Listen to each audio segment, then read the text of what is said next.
Combien de fois a-t-on entendu dans une salle de conférence « Je fais comme ça depuis 20 ans et ça marche, alors pourquoi devrais-je changer ?» Est-ce que la répétition d'un acte au quotidien nous conduit forcément à l'expertise? Et dans ce cas, à quoi bon finalement continuer à se former? C'est une réflexion que je vous propose de développer dans cette nouvelle réponse d'expert d'Endo Academy.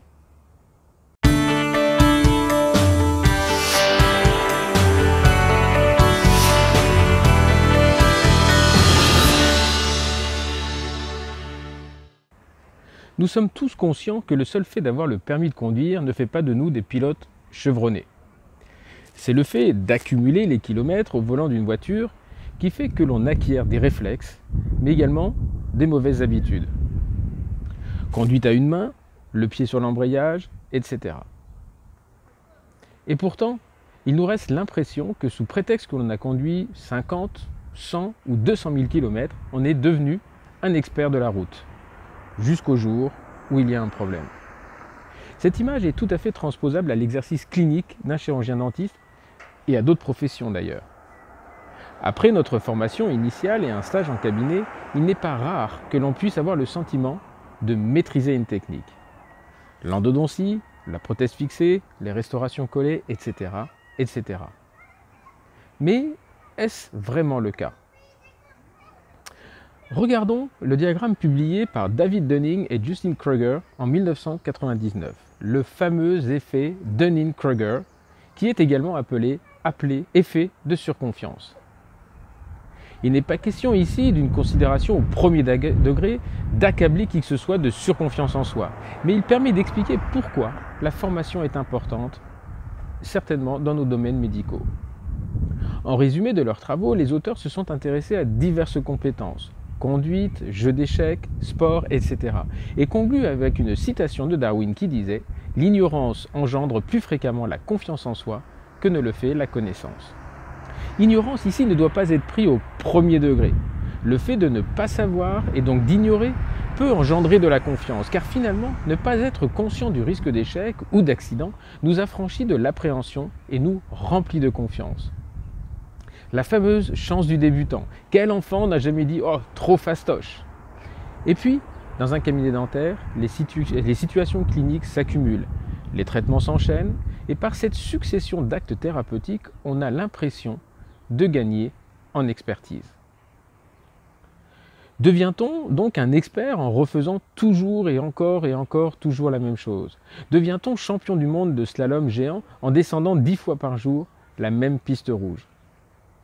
Ce fameux diagramme de Dunning et Kruger a le mérite de donner une explication à la frustration que l'on peut ressentir lorsque, après une formation, nous avons l'impression que rien ne marche. Une formation s'accompagne en général d'un engouement spécifique, ce qui est expliqué par cette courbe qui monte très haut. L'impression de enfin pouvoir maîtriser un sujet ou une technique. Et puis, s'ensuit une forme de descente aux enfers de la déception. Rien ne marche. Ce n'est pas si simple au final. Pourtant toujours avec l'impression de faire exactement comme on l'a appris récemment. Et c'est grâce à la persévérance et à la formation continue que l'on remonte cette longue pente ascendante vers le retour au succès, vers la fameuse expertise. Et c'est en cela que la formation permanente et continue intervient et nous fait progresser. Pas nécessairement pour découvrir de nouvelles techniques, de nouveaux matériaux ou encore de nouveaux instruments, mais également pour revenir aux fondamentaux, les revisiter, mieux les comprendre. Les revoir avec un œil neuf, notre expertise acquise nous permet de mieux appréhender un facteur qui nous semblait secondaire jusque-là.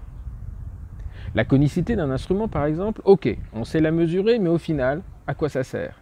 Ça, c'est la première réflexion que l'on peut avoir.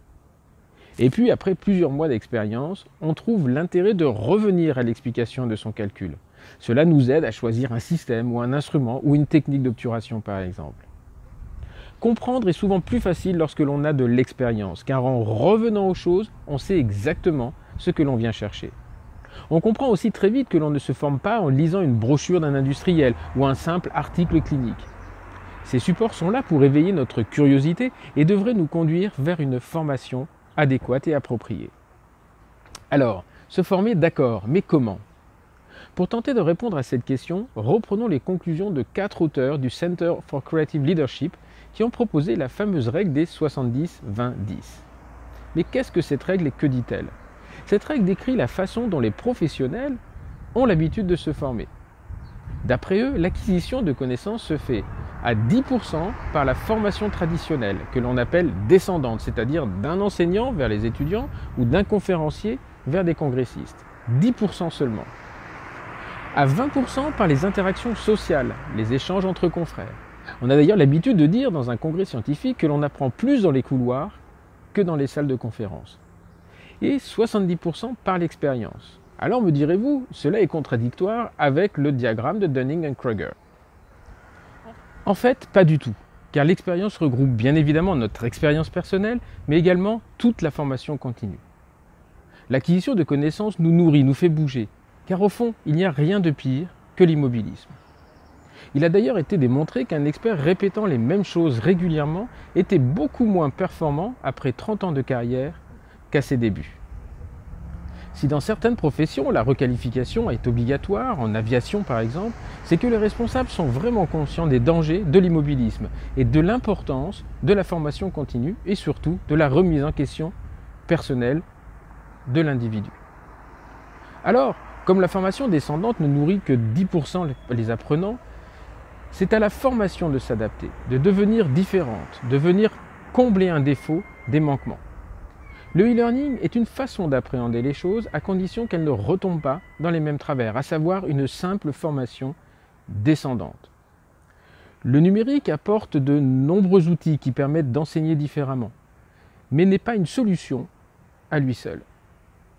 Et c'est là qu'Endo Academy peut se targuer d'être différent de tout le reste, au moins pour la formation en endodontie.